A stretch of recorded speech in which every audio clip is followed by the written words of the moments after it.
Indeed, everything is possible with God, especially the very powerful way of Jesus. At yan po ang ating pag-aaral, Jesus' way of love.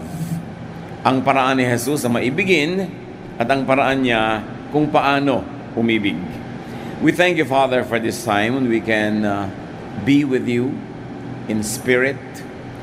And we thank you for our fellowship with our fellow believers. We ask you, Lord, to forgive us our sins, cleanse us, open our eyes, our ears, our hearts, so your words may be understood by us. Nawa, Panginoon, maunawa namin kayo at hindi lang yan, masunod namin ang iyong magandang kalooban. Kayo po ang siya magturo sa amin. Akayin niyo kami para lumawak, lumalim pa ang pagkakilala namin sa iyong anak na si Jesus at sa kanyang paraan na marapat lamang naming sundan. So we ask you, Father, to be our speaker. May your words heal us, empower us, enlighten us. In the name of Jesus, your Son, our Lord, our Savior, we pray with thanksgiving. Amen. Ang paraan ng Panginoong Jesus ay makapangyarihan at napakahalagang maunawa ng mas malalim pa. We always pay lip service to the way of the Lord, to the way the Lord does things. Pero gaano natin kalalim ito na ilalapat sa ating buhay? How deeply are we able to apply in our lives the ways of Jesus? John 14:12, Jesus says, I tell you for certain that if you have faith in me, you will do the same things that I am doing. Marami naman kasi nagsasabi, naniniwala sila sa Panginoon, na sila ay mananampalataya. Pero sabi niya, kung tunay ko kayong mananampalataya, you would also be my followers. Dahil ang tunay na pananalig ay nagwawakas sa pagsunod doon sa pinaniniwalaan. So, Jesus equates faith with followership. We believe, therefore, we follow. It's pointless to believe and not follow. Pampagulo lang yon, pampasikip ng buhay natin, ang pinaniniwalaang di naman sinusundan. John 14:15, Jesus said to His disciples, if you love me, you will do as I command. So ngayon, nadagdagan ang kahulugan ng pagsunod kay Jesus at paniniwala. Ibig sabihin ay pag-ibig. Kung naniniwala sa Kanya, mamahalin mo siya. At kung minamahal mo siya, susunod ka sa kanyang mga iniuutos. So very interrelated the concept of believing, loving, and obeying. Parang isang cycle yan. Naniniwala ka pala, edi dapat mahalin mo siya. Kasi pag nalaman mo talaga kung sino siya at napinaniwalaan mo, mamahalin mo eh. At pag minamahal mo, dapat mong sundin o dahil sinusunod mo siya, napatutunayan mong naniniwala ka at nagmamahal. Jesus is the ultimate teacher and model in dealing with people. At yan ang gusto nating bigyan ng pansin at diin ngayon, mga kapatid. Kung naniniwala tayo kay Jesus, siya ang dapat nating tularan kung paano siya makipagkapwa, kung paano siya makitungo, makisalamuha, makipagniig, kung paano siya makisangkot sa mga tao. At dahil siya ang ultimate teacher and model, not anyone else, definitely not anyone in the Old Testament before Him, and not anyone in the New Testament after Him could surpass the supreme and the perfect example of Jesus. Surely may mapapala tayo, may mapupulot, may matututunan sa mga leaders, teachers, prophets sa Bible na nauna sa Kanya at mga sumunod. Pero ang dapat talaga na tularan, itaas at sundin ay ang estilo, ang paraan ni Jesus.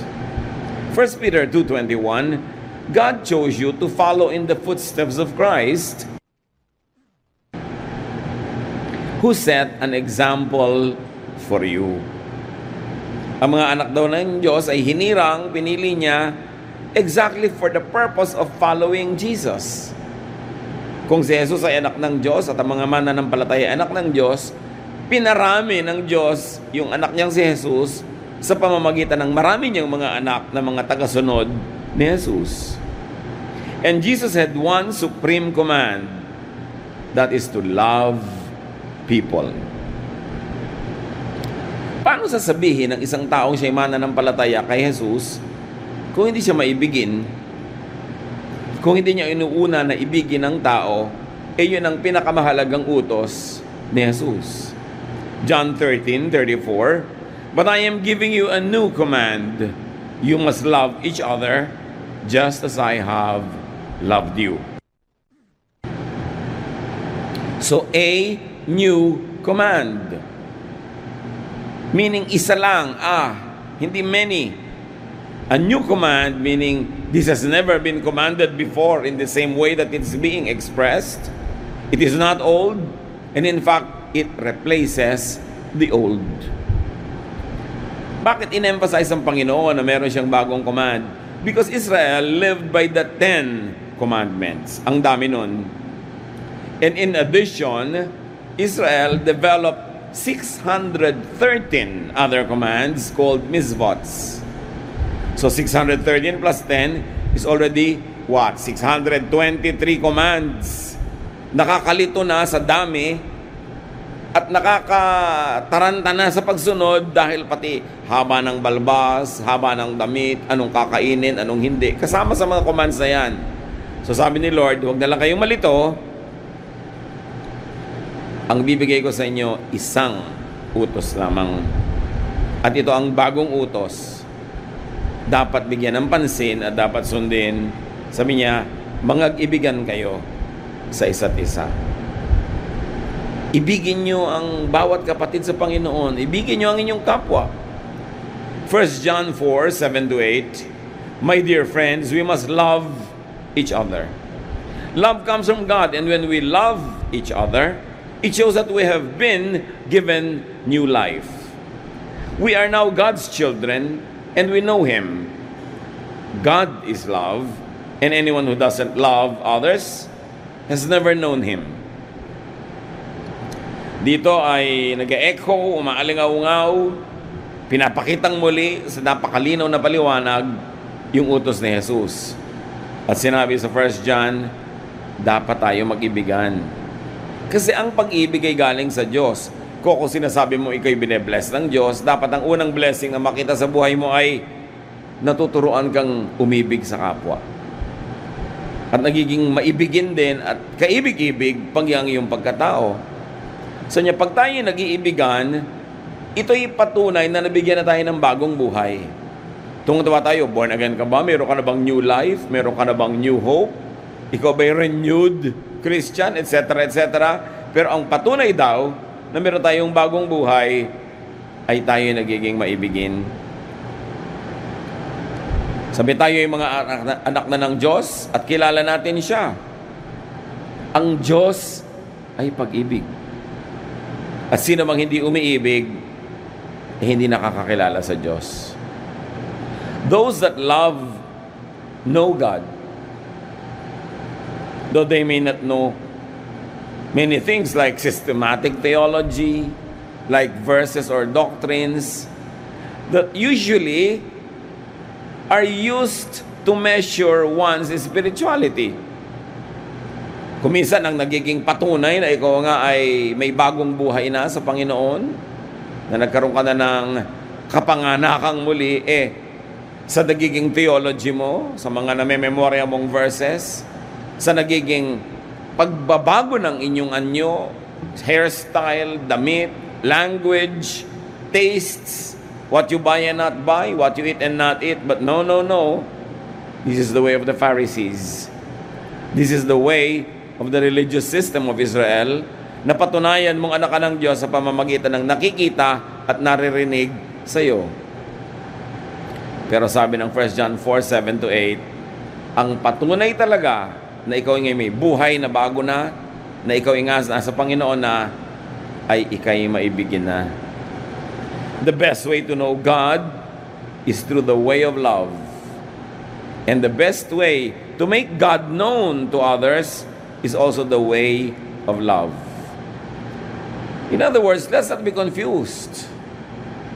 The distinctive of real believers is not what Bible version they read, is not what kind of articles of faith or statement of faith they subscribe to, pero nakikita sa kanilang pagmamahal sa kapwa.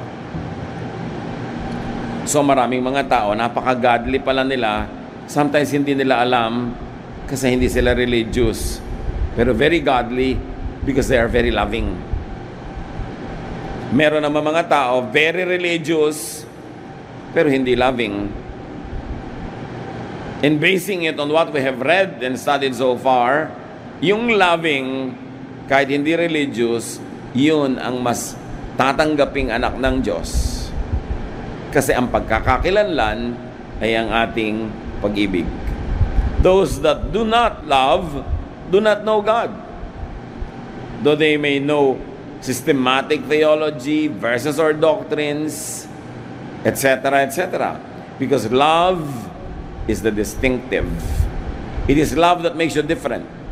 It is your love, your capacity to love, your willingness to love that makes you identifiably a follower of Jesus.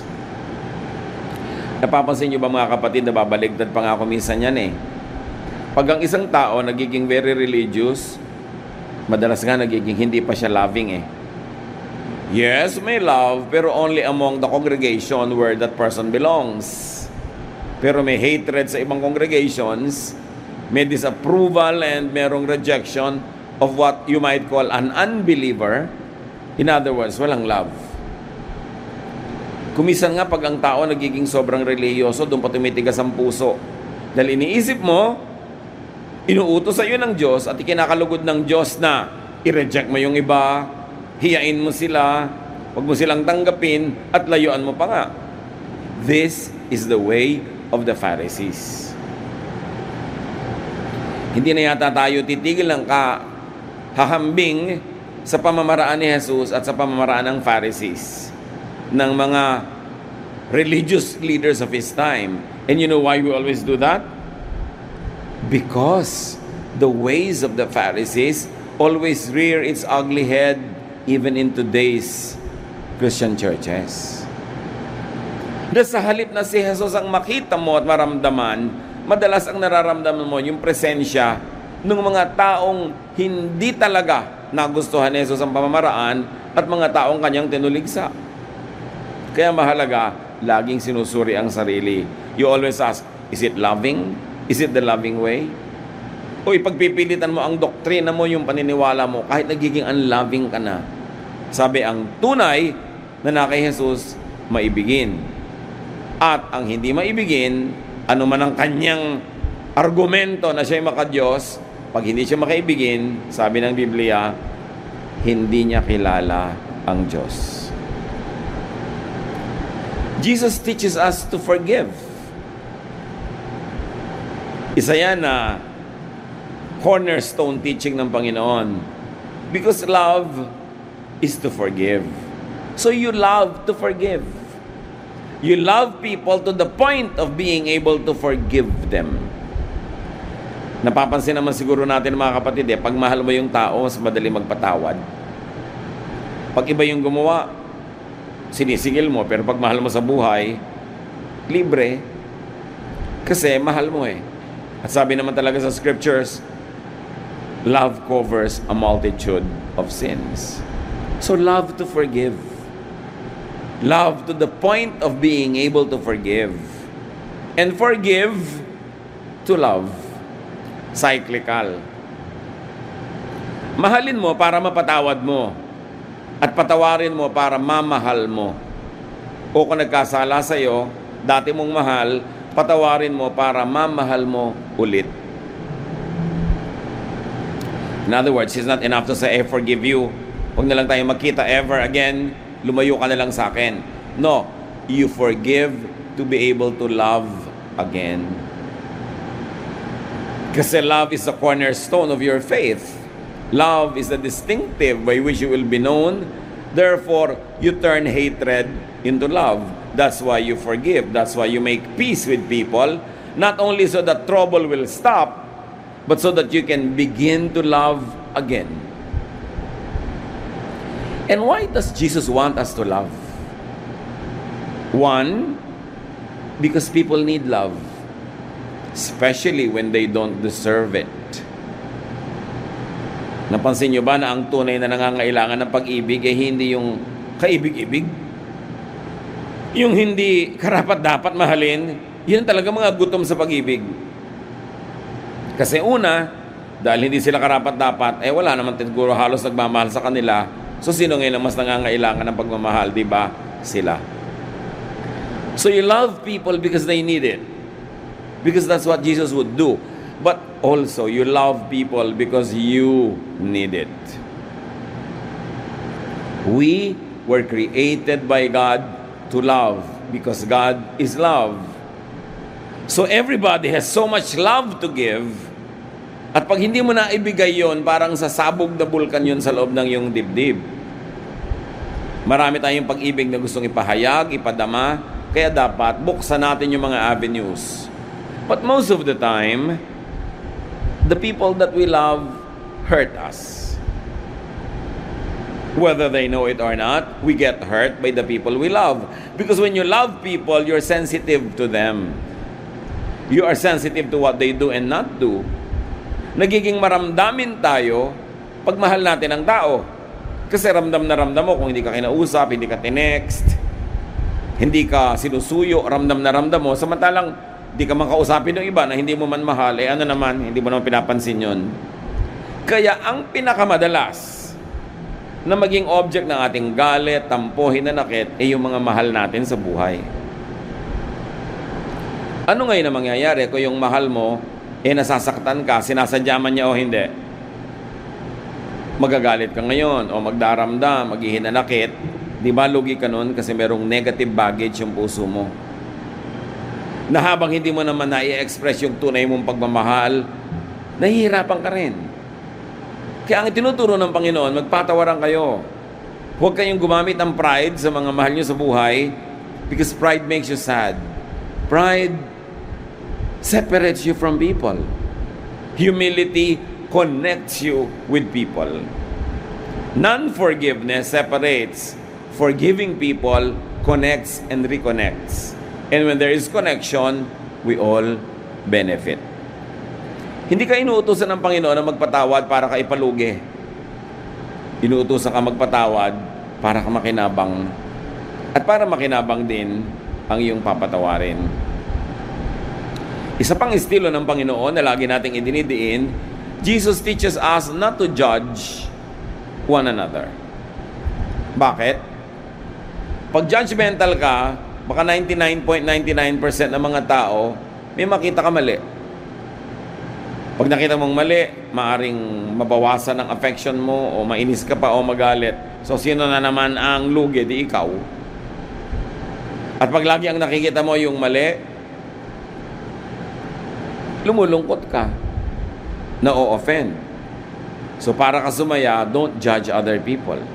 At para rin sila sumaya. Kasi marami naman sa atin mga kapatid, hindi naman tayo kontentong mag-judge na tama siya o mali siya. Pag nabigyan na natin ng judgment, usually, we also want to do the next thing, to punish people. Suriin niyo mga kapatid, mahilig ba kayo magparusa? Kasi ang pagpaparusa, kakambal ng judgmentalism.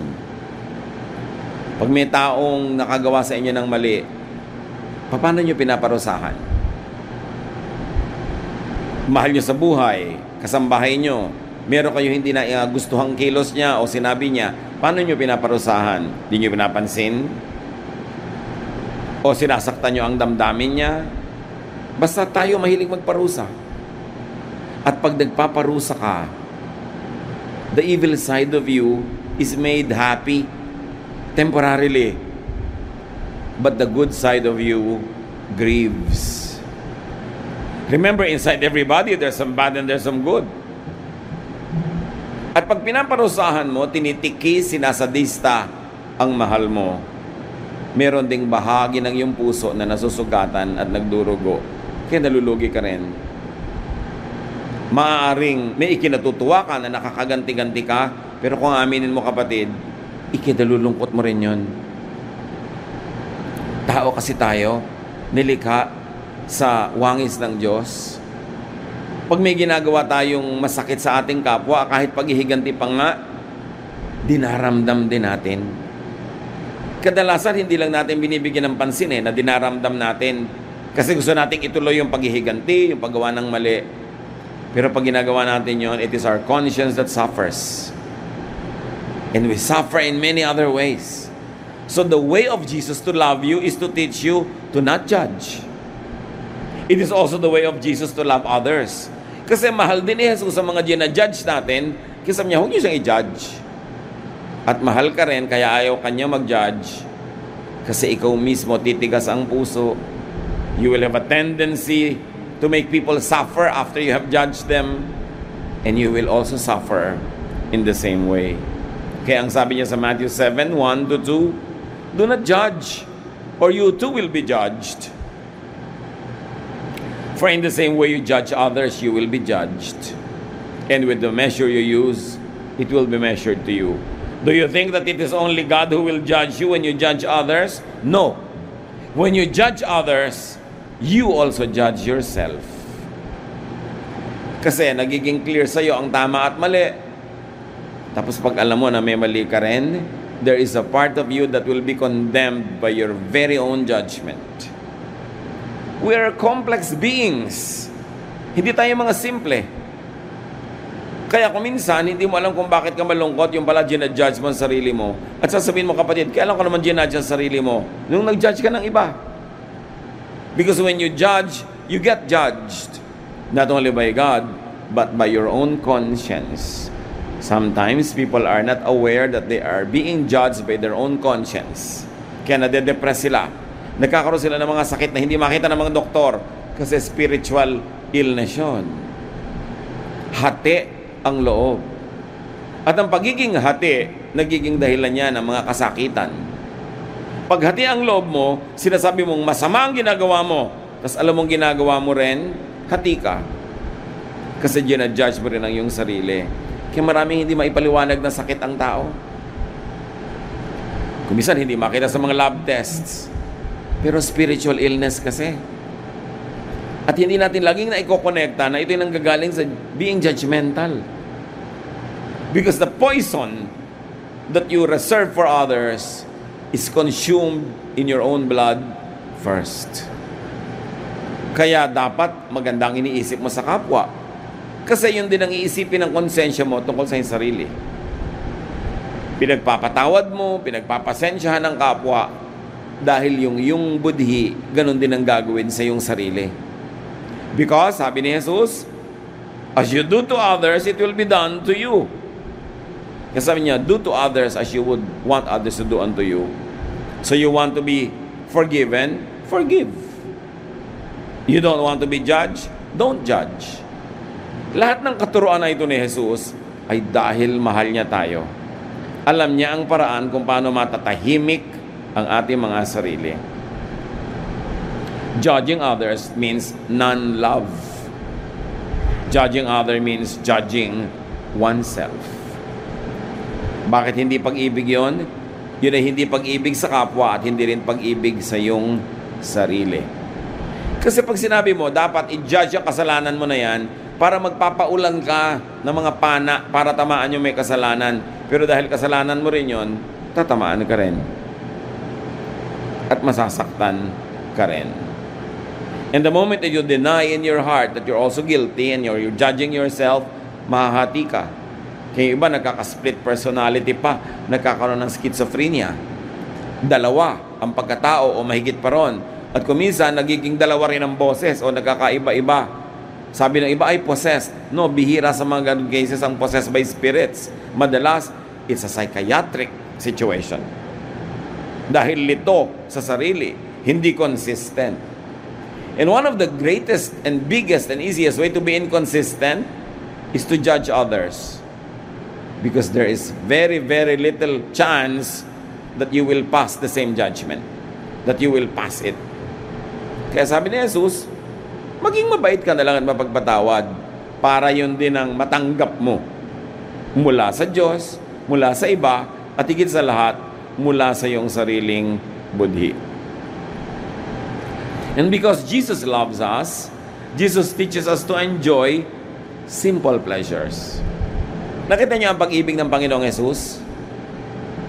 Bihira itong makita na pag-ibig mula sa Pharisees, mula sa mga religious leaders.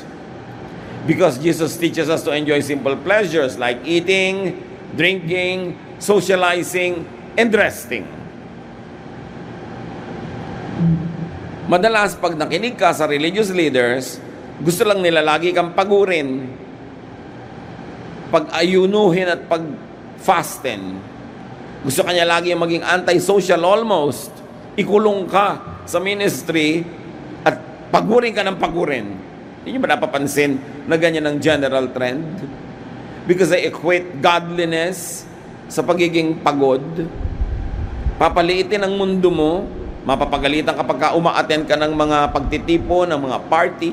In fact, kahit nga religious event yung inattendan mo, pag hindi yung sariling church ang sponsor, ayaw ka pa rin pa-attendin, kukulungin ka, kukulungin ang iyong isip, paliliitin ang iyong mundo. That is not the style of Jesus. John 2:1-2. On the third day, a wedding took place at Cana in Galilee. Jesus' mother was there. And Jesus and his disciples had also been invited to the wedding. Needless to say, the Lord went. So what does that tell us about Jesus? That Jesus attended socials. So why will modern day religious leaders prevent God's children from attending socials? When Jesus himself, the supreme example, was always present in many socials. Matthew 11:19.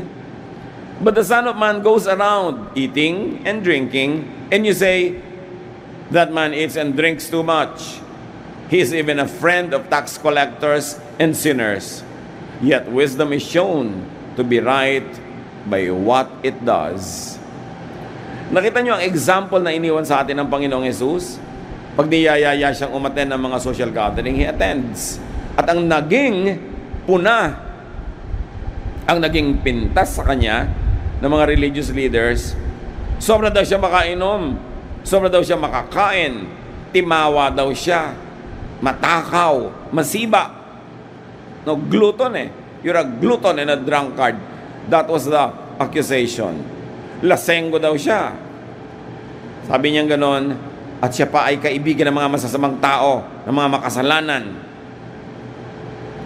If Jesus did this, do you think Jesus would prevent God's children from being nice and friendly even to these types of people that are rejected by the Pharisees?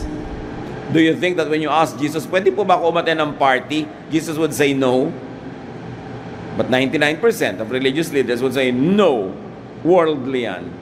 So itatanong mo sa kanya, sino po ang model? Ang Pharisees. Pero sino ba talaga ang model ng mga mananampalataya? Di ba si Jesus? At pati yun, nagbigay siya ng puwang, nagbigay siya ng freedom.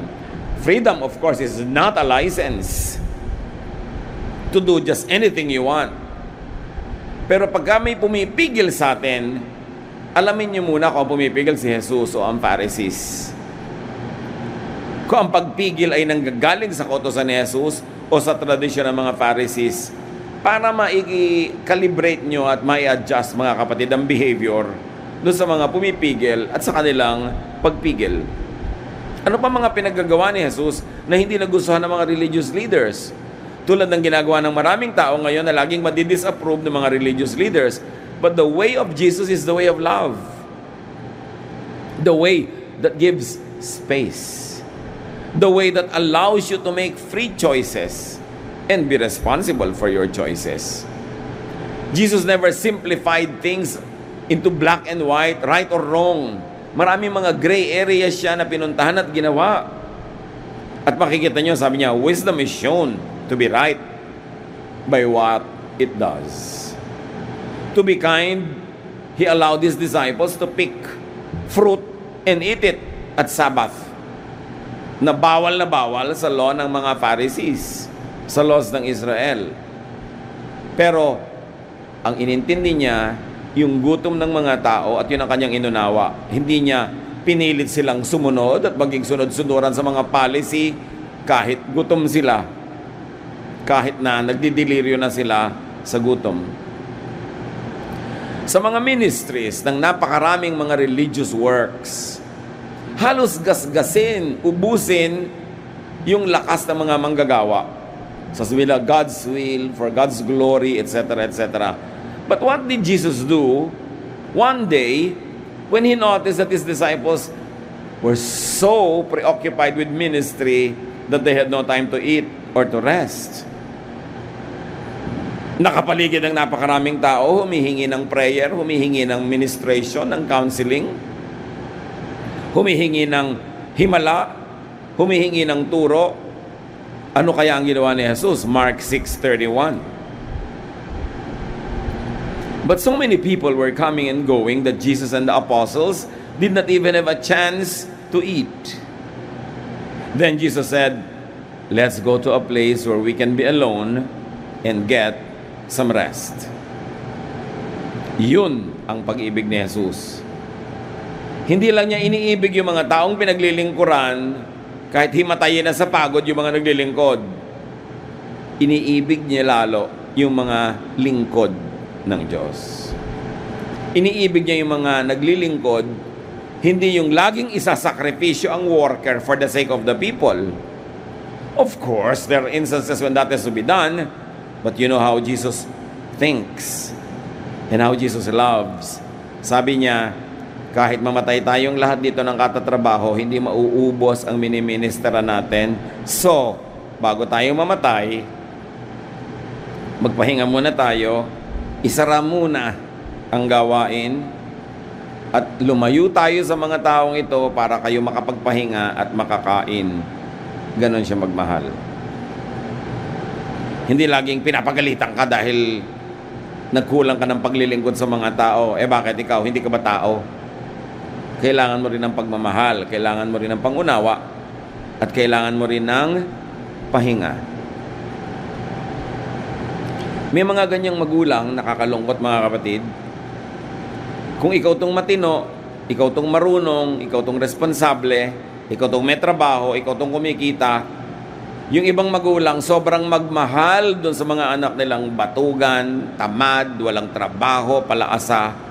So, gagasgasing ka na anak na matino. Ikaw ang laging hihingan. Ikaw laging sabihin, pasensya ka na anak. Lagi ka na lamang na dinadaingan, kinokonsyensya para yung pera mo makuha ng nanay mo o ng tatay mo sa iyong pocket at ilagay sa bulsa ng mga anak nilang walang trabaho. So you say, ganyan ba umibig ang Diyos? Siyempre, mahal mo rin yung naglilingkod, lalo mo nga yung minamahal. Hindi lagi mo sinasacrifice. Pinoprotect mo rin. That is the love of Jesus. Hindi lang yung makadiyos ang lagi nilang magtiis, maghirap. Sabi niya, teka, mag-retreat muna tayo, mag-refresh kayo, magpahinga kayo. Lord, ang dami pong nagugutom, pero kayo gutom na rin. Kayo na muna, babalikan na lang natin sila. Hindi yung bulag na paglilingkod na namamatay na yung naglilingkod, sige pa ng sige. Very considerate. Pagka inaral natin at sinuri talaga yung character ni Jesus, you will fall in love with Him. Nakakapagtaka, marami mga tao lumalayo sa church, nagiging atheist, nawawala ng gana sa religion. Alam nyo, ang kaisa-isang dahilan lang, ang totoo, hindi pa nila nakikilala si Jesus, hindi pa nila nababatid ang pag-ibig ni Jesus. Tas ang nakilala nila, pinagsawaan at kinadalaan yung sobrang pag-exploit, paggamit, kahigpitan, at lack of love ng mga religious leaders. So they think that when they are turned off with organized religion, when they are turned off with the leadership, they think that they also are turned off with God because they mis-equate those people with God. Akala nila yun ang utos ng Diyos. Therefore, kasi itong akala nila ay lingkod ng Diyos, hindi nila nagugustuhan, dapat hindi na rin nila magustuhan ang Diyos. Sa mga nakausap ko po ng mga nagsasabing sila ay atheist, ayaw nilang maniwala sa Diyos, pag sinuri mo, ang ibig lang nilang sabihin ay ito, hindi sila naniniwala sa organized religion, hindi sila naniniwala sa isang particular na sekta o pamamaraan, o hindi sila naniniwala sa isang doktrina. Kaya sabi ko, ihiwalay nyo ang issue ng Diyos sa issue ng religions who are saying that they represent God. Because these institutions could misrepresent God. So kung gusto nyong lumayo sa kanila, edi lumayo kayo, pero huwag kayong lalayo sa Diyos. Hanapin nyo ang Panginoon. Gusto nyo sa ibang paraan, sa ibang institusyon, sa ibang grupo, pero huwag nyong idamay ang Diyos sa mga pinaggagawa ng mga religious leaders at ng mga religious organizations na nakaka-turn off sa inyo. At naiintindihan nila. Oo nga, katulad na lamang sa Russia, nung umuso ang socialism, that they wanted really to develop into full-blown communism, pinagbawal nila ang relihiyon, isinara nila ang mga simbahan. Bakit? Kasi dala sila sa kasaysayan kasi ng Europa at lalong-lalo ng Eastern Europe, ng Russia. Sobrang hirap ng mga tao at ang nagpalala ng kahirapan nila ay ang pagtuturo ng simbahan na magtiis lang lagi at intayin na lang kabilang buhay dahil doon na lang babawi. Napag-isip-isip yan ng mga philosophers at sabi nga nila, lalo ni Karl Marx at ng iba pa mga thinkers, sabi nila, religion is the opium of the people. In other words, they think of religion as just a tool of the powers that be, meaning yung sabuatan ng hari at ng simbahan, ng palasyo at ng simbahan, para panatilihin ang mga tao, huwag silang mag-alma, huwag silang mag-alsa, at patuloy na makinabang yung dalawang powers, yung palace at yung church. So in reaction to that, socialism rejects religion. Pero nakilala ba nila talaga yung Diyos? Nakilala ba nila talaga ang Ama sa pamamagitan ng pagpapakilala ni Jesus? O ang nalaman at nakilala nila tungkol sa Diyos ay baluktot dahil ibinigay sa kanila ng relihiyon na nami-misrepresent ang pag-ibig ng Diyos? Kaya dapat paghiwalayin ang mga issues na ito. According to the example given by the Lord, everyone must have and must be given space and time to rest. Everyone must be given a chance to be alone to be able to rest well. Hindi na kailangan pag-usapan o botohan pa kung sila ba ay magpapahinga, sila ay kakain. Kaya mga kapatid, kung kayo nagpapahinga, may mga time na kayo ay naglilingkod sa Panginoon pero kailangan nyo ng pahinga, kailangan nyo ng break, hindi na kailangan humanap ng reason or excuse or justification. Kung magpapaalam kayo sa inyong ministry, at sabi nyo magpapahinga muna ako ng 2 months, you don't have to feel like a sinner. And you must not be treated like a sinner. Hindi na kailangan ipaliwanag pa, o kailangan mo ng pahinga, o sige, gusto ng Panginoon magpahinga ka. Huwag mo lang sobrang habaan. Magpahinga ka, ibig sabihin, habulin mo yung hininga mo, at pag nahabol mo na, get back to the ministry. Get back to where you belong. At ang nakita natin na personalidad ng Panginoon was that He was a very sociable person. Jesus grew in wisdom and stature, in favor with God and with men. He was socializing. Hindi niya ikinulong ang kanyang sarili, inalayo sa mundo para huwag siya magkasala. Talagang nakihalubilo, nakipagmabutihan siya sa mga matatawag na makasalanan. Sabi niya, I came to seek and to save the lost. Siyempre, hindi naman siya nakisama, pero siya ay nakihalubilo. Bakit siya nakihalubilo? Because socializing is premised on loving. It is premised on giving to and not judging others. Yung pagiging sociable ng Panginoon is a direct contrast to the separatist attitude of the religious leaders. Alam niyo ba na mga religious leaders of Israel noong panahon na yon, kung ang araw ay nakatagilid, hindi tanghaling tapat, na sa anumang angle ay pag tumama sa isang bahay, yung bahay ay magkakaanino doon sa kalsada, sa maliit na lansangan. These religious leaders will never pass by a street with the shadow of the house of a sinner.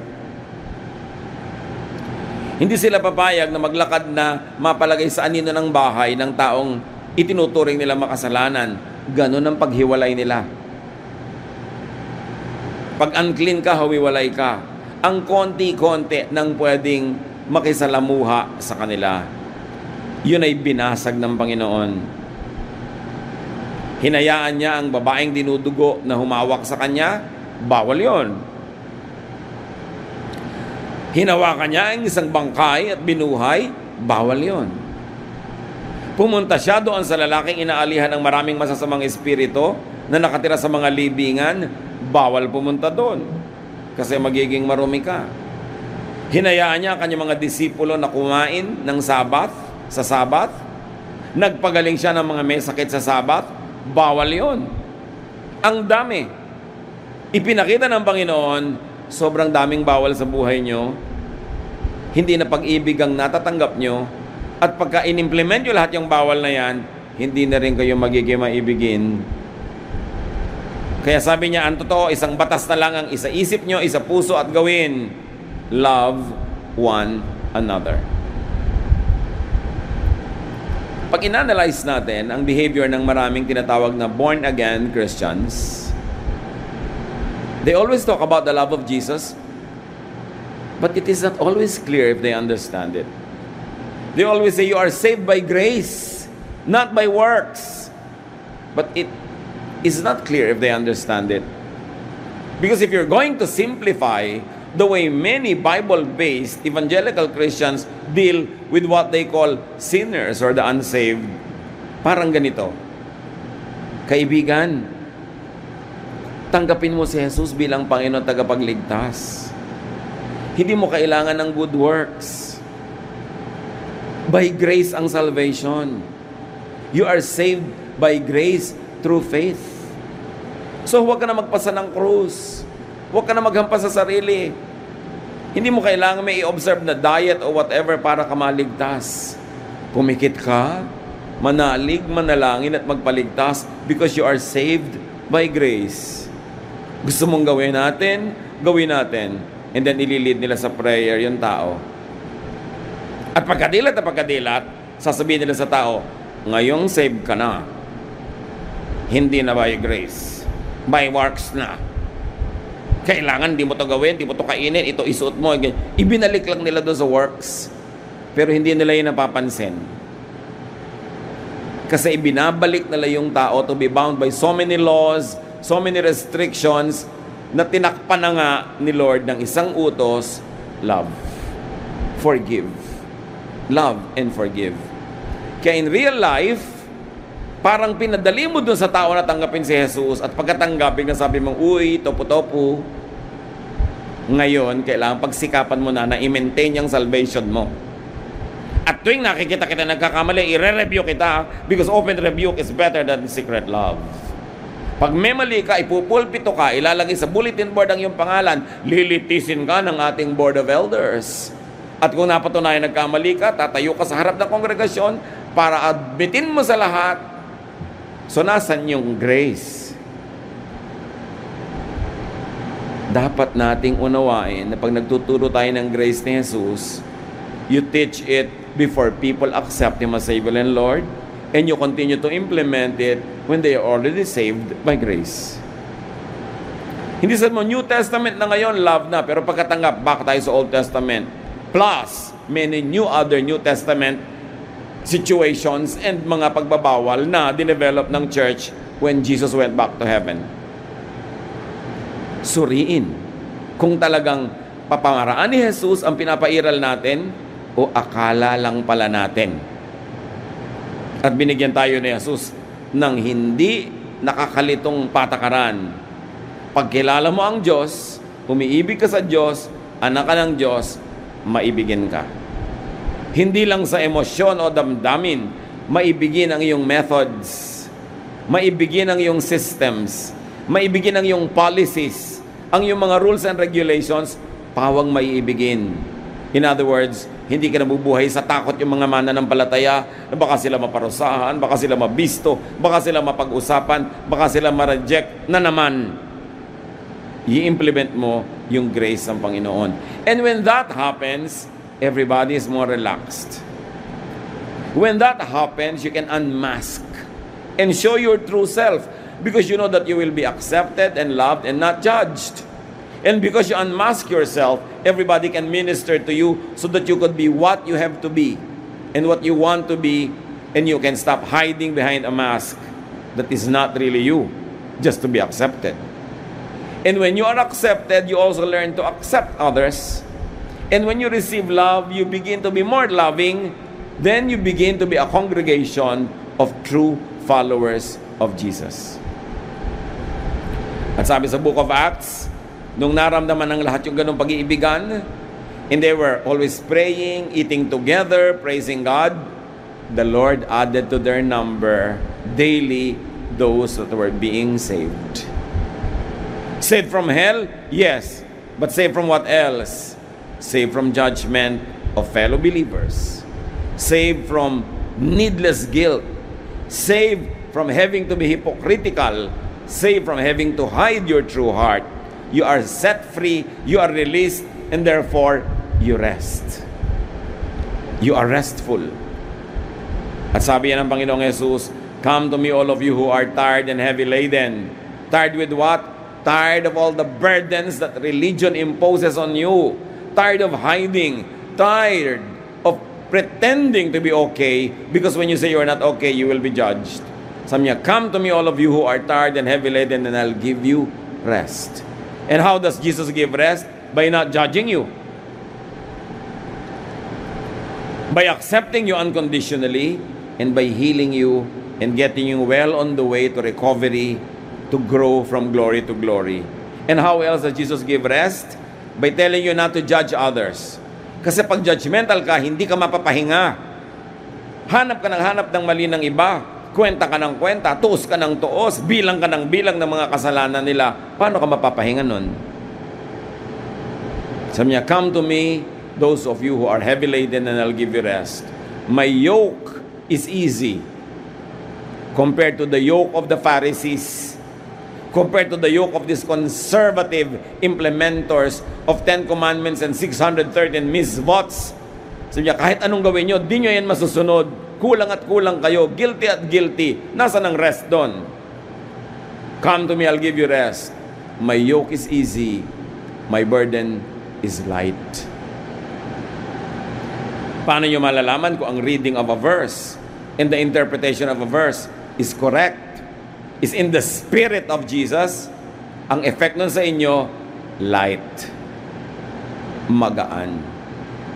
Hindi yung sakal na sakal ka, sikip na sikip, pilit na pilit, napipilitan lang. Light ba yun? You know it's not light, therefore you know it's not the way of Jesus. Because His way is easy, His burden is light. Sabi niya, "Come to me, and you will find rest for your souls." Yun ba ang nararamdaman natin bilang anak ng Diyos? Dapat yun. Hindi yung laging kulang, laging guilty. Jesus took away our infirmities as far as the east is from the west. He separated our sins from us, not of our own doing, but because of the deeds of Christ on the cross. It is the love of God that makes us good and looks good. It is not our own achievement. That works before salvation, and very importantly, it works after salvation. So matapos makakilala sa Panginoon, don't go back to the old system of guilt, of judgment, of difficulty, of hardship. Kaya gagaan. Hindi dahil talagang madali, kundi dahil pinadali ng Panginoon because of His unconditional love. He was called by His critics a glutton and a drunkard. Can you imagine that? It means He was really going around eating and drinking. When will we ever know and accept that? Kasi many Christians have become so Pharisaic and conservative that they deny even these verses. Sabi na, hindi naman siguro, baka naman tubig lang yan. Ayaw mo kasing tanggapin because you were conditioned by religion already to demonize socializing. That even the verses are clear, many people will not accept it, and they will insist on the other, less restful and more judgmental reading of the verse. The first recorded miracle of Jesus was turning water into wine. It was not even healing a sick person. It was turning water into wine so that the party and this wedding reception will not be interrupted just because there was no more wine. Ganun siya kabait. Ganun kahalaga sa kanya yung enjoyment ng mga tao. You know, the people of Israel, especially during the time of the Lord, 99.99% of them were dirt poor.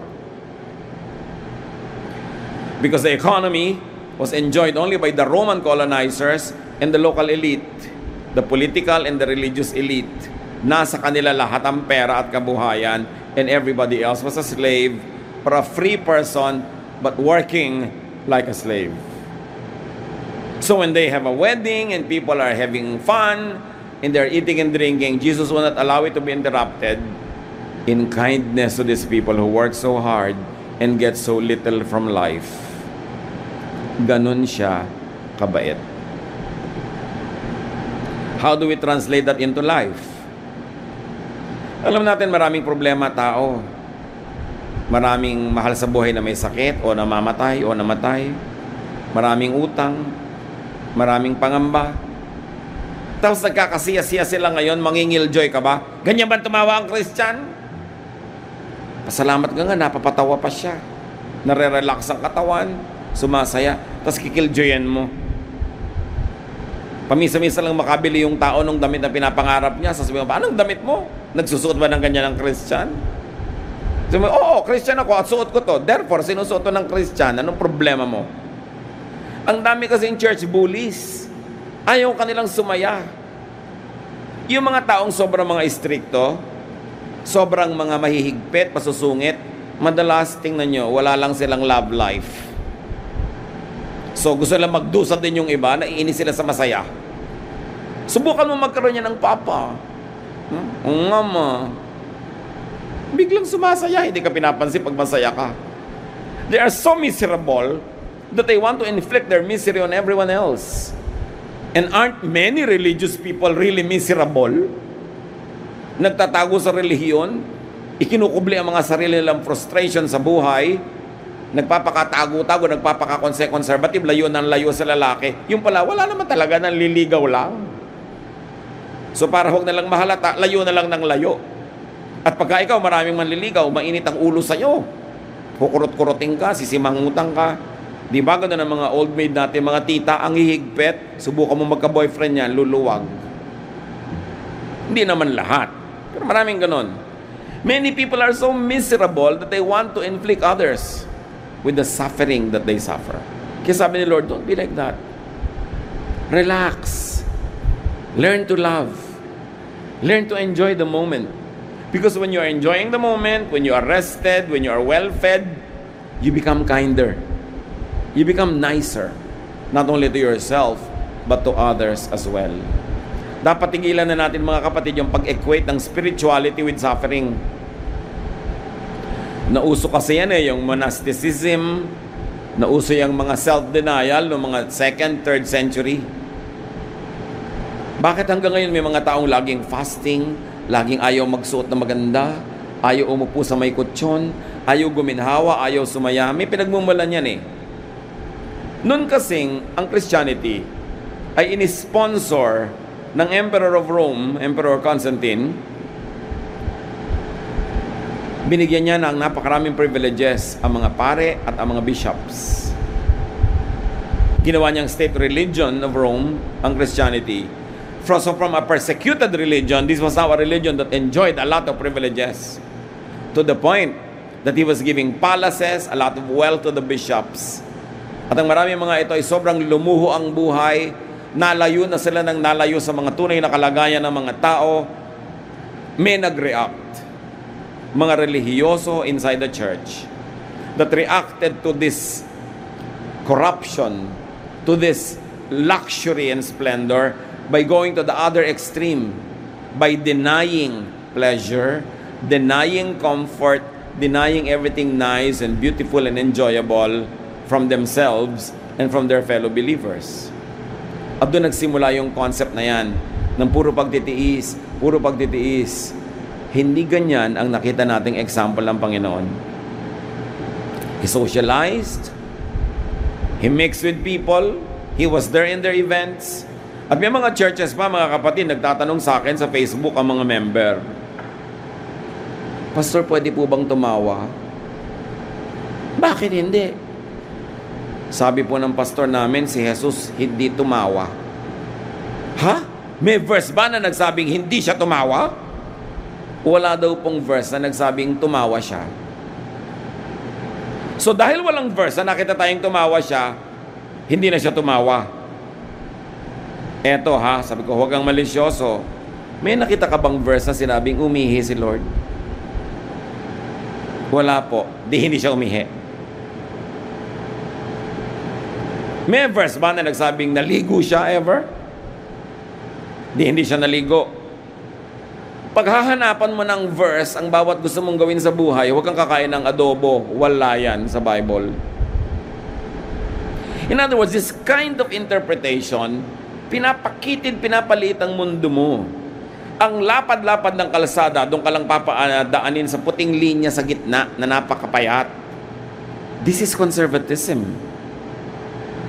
And this is the reason why many people are turned off with religion. They think it is from Jesus. No, it is from the Pharisees. So mga kapatid, suriin natin ang lahat. Dapat magaan. At paggaanin natin ang buhay ng mga kapwa natin mananampalataya.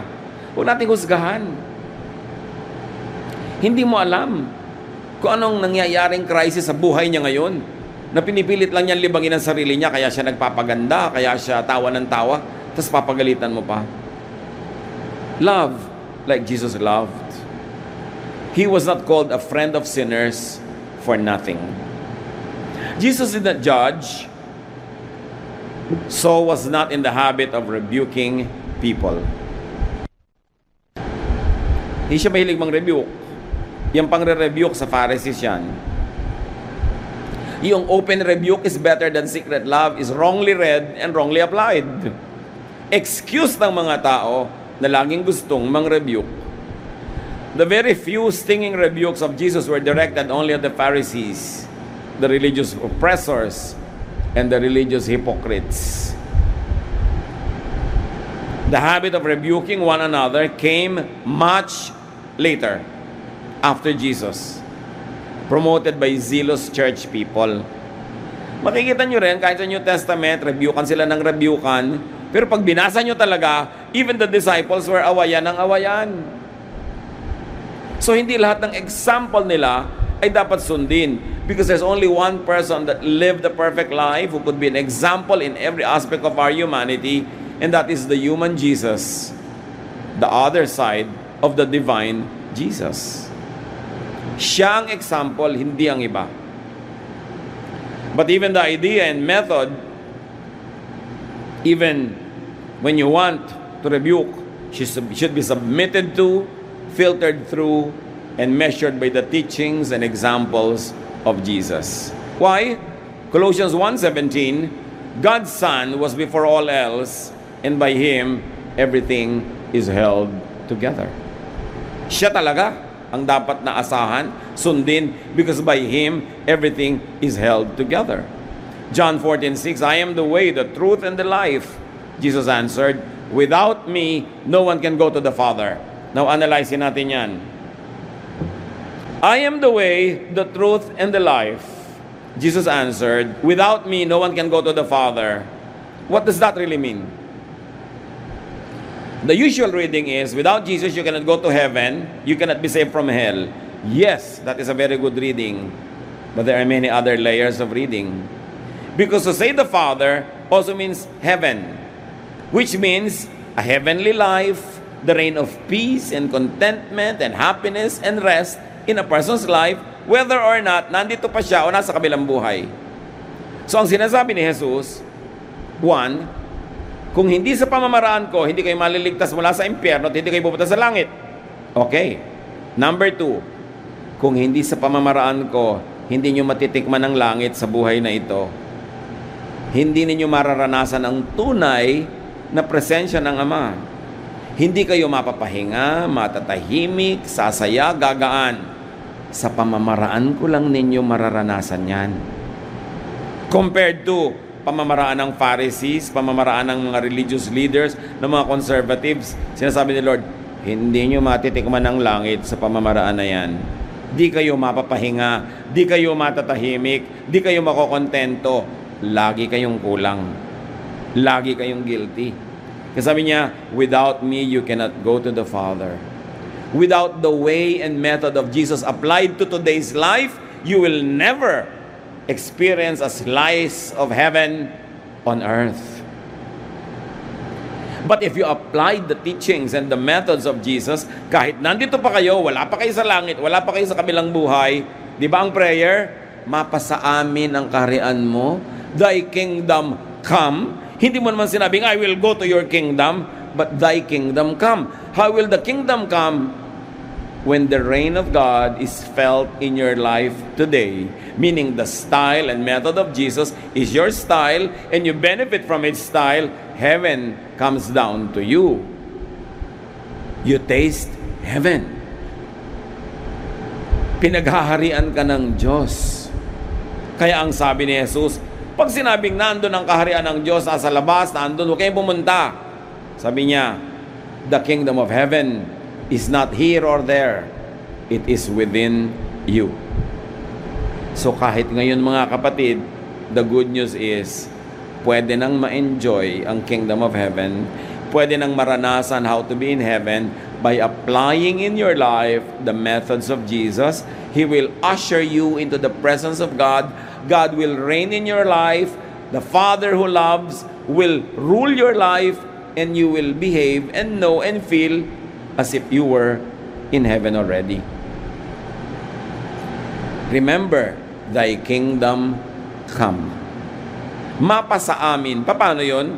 Sundin ang paraan ni Jesus. Walang ibang dapat sundin, si Jesus lang. Kung may conflict kung sinong dapat sundin, huwag kayong malito. Si Jesus dapat. Philippians 2:9-11. Therefore God exalted him to the highest place and gave him the name that is above every name, that at the name of Jesus every knee should bow, in heaven and on earth and under the earth, and every tongue acknowledge that Jesus Christ is Lord, to the glory of God the Father. That leaves no room for error in interpretation. It is the way of Jesus that must be our way. His style, His method, no others. Because Jesus is above all else, the way of Jesus is the highest. Needless to say, Christians are to follow Christ. Jesus set clear commands and graphic examples on how to deal with our fellow men. Identify the teachings and examples of Jesus from variant, opposing, and disobedient teachings and examples given by other personages and institutions. Hindi lahat ng teaching na sinasabing Christian siya, hindi lahat ng teacher o grupong sinasabing Christian sila ay paraan nga ni Christ ang pinapairal. Kung minsan akala lang nila, hindi nila nauunawa that the way of Jesus is loving, forgiving, restful, kind. Always ask, what did Jesus do? The way of Jesus liberates, gives life, and enriches. Wala kang pagsisisihan, wala kang kalugi-lugi pag kay Jesus ka sumunod. Pero dapat clear kung sinong sinusunod. Sabi ni Lord sa John 10, everyone who came before me was a thief. Mga naunang guro na nagturo, ninakawan lang kayo. Ninakawan kayo ng saya, ninakawan kayo ng kalayaan, ninakawan kayo kahit ng inyong pera. Sabi niya, my sheep hear my voice, and they follow me. Linawin natin kung kanino tayo sumusunod. In loving people, what Jesus did then guides us to what we would do now under similar circumstances. Choose the way of peace. Choose the way of love. Choose the teaching and example and way of Jesus. And heaven will come down, if not to everyone on the planet, at least into your heart. Jesus is the way to the Father. Salamat, Panginoon. Dahil mahal na mahal niyo kami. Hindi niyo kami pinabayaan at ang aming mga ninuno na sumunod lang sa mga nakagawian at narinig na nila, ipinadala niyo si Jesus para ituwid ang mga likong katuruan. Ipinadala niyo si Jesus para maging liwanag, maging sa dilim ng mga religious practices. Ipinadala niyo siya para kami ibigin, para kami pagharian ng inyong pag-ibig at maipadama sa amin kung gaano niyo kami kamahal. Salamat, Ama. Turuan niyo kaming maunawa ito, maipamuhay, at nawa bilang ganti sa inyong pagmamahal sa amin, maging mapagmahal din kami sa aming kapwa. Hindi mapanghusga, hindi mapanuri, kundi maibigin at matulungin. Pagbulay-bulayan natin mga kapatid ang practical application ng mga ito sa ating buhay. Lord, in silence as your people bow our heads before you,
In the quiet corners of my memories where the dust has started to settle, I find fragments of a time when our hearts beat in rhythm like a metronome so gentle.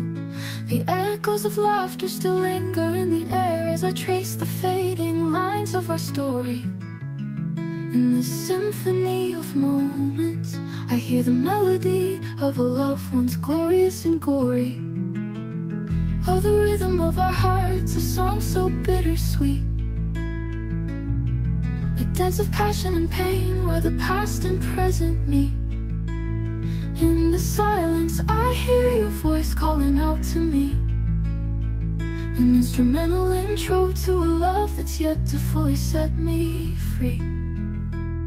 In the canvas of my mind, I paint the memories in art pop hues, indie shades of love where the colors of our souls intertwine subdued.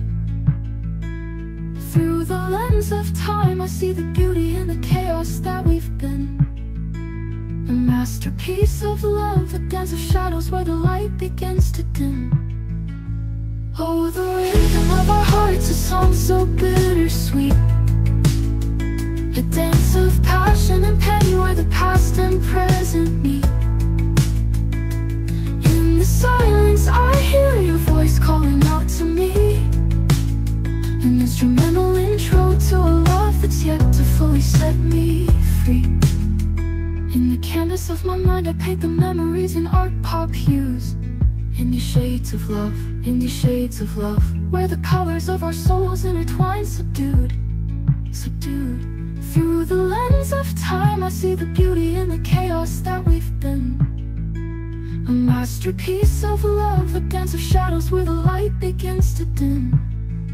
Oh, the rhythm of our hearts, a song so bittersweet, a dance of passion and pain where the past and present meet. In the silence, I hear your voice calling out to me, an instrumental intro to a love that's yet to fully set me free. In the quiet corners of my memories where the dust has started to settle, I find fragments of a time when our hearts beat in rhythm like a metronome so gentle. The echoes of laughter still linger in the air as I trace the fading lines of our story. In this symphony of moments, I hear the melody of a love once glorious and gory.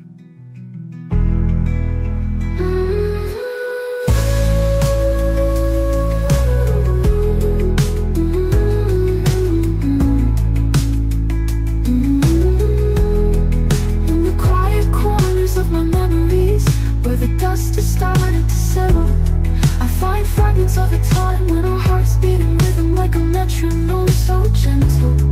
The echoes of laughter still linger in the air as I trace the fading lines of our story. In this symphony of moments, I hear the melody of a love once glorious and gory.